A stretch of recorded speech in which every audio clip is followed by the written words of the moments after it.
তোমরা সবাই offbeat offbeat offbeat offbeat করো। অফবিট তোমরা ভাবো কি শিটংয়ের মতো জায়গা অফবিট? মানে শিটং আর অফবিট নাই, শিটং আর অফবিট নাই। অফবিট কাকে বলে দেখো, এইসব জায়গায় অফবিট বলে। মানে রাস্তা শেষ আর রাস্তা নাই, এখানে কংক্রিটের রাস্তা এই পর্যন্ত লাস্ট, আর রাস্তা নাই।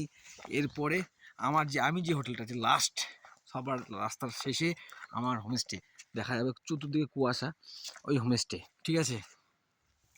এটাকে অফবিট বলে। শিটংয়ে সারাদিনে 500 গাড়ি চলে ইয়ার, 500 গাড়ি চলাকে অফবিট বলে না। অফবিট কাকে বলে? এইটাকে। সারাদিনে কালকে আসছি এখন পর্যন্ত কোনো গাড়ি নেই।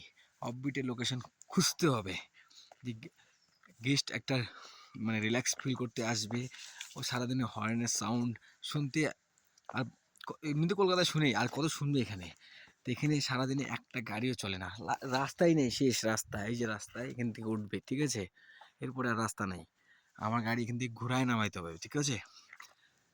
তো অফবিট কাকে বলে? এটা lower Lamahatta Takdah tea garden দিয়ে আসতে হয়। লামাহাটা ইকো পার্ক থেকে পাক্কা 10 কিলোমিটার হবে। এখানে একদম ডাউনে নামতে হবে, এখান থেকে আপনার সিকিম ভিউ আর দার্জিলিং। এখন তো পুরো ফগি, একদম পুরো ক্লাউড ভরে গেছে একদম, ঠিক আছে? অফবিট একে বলে।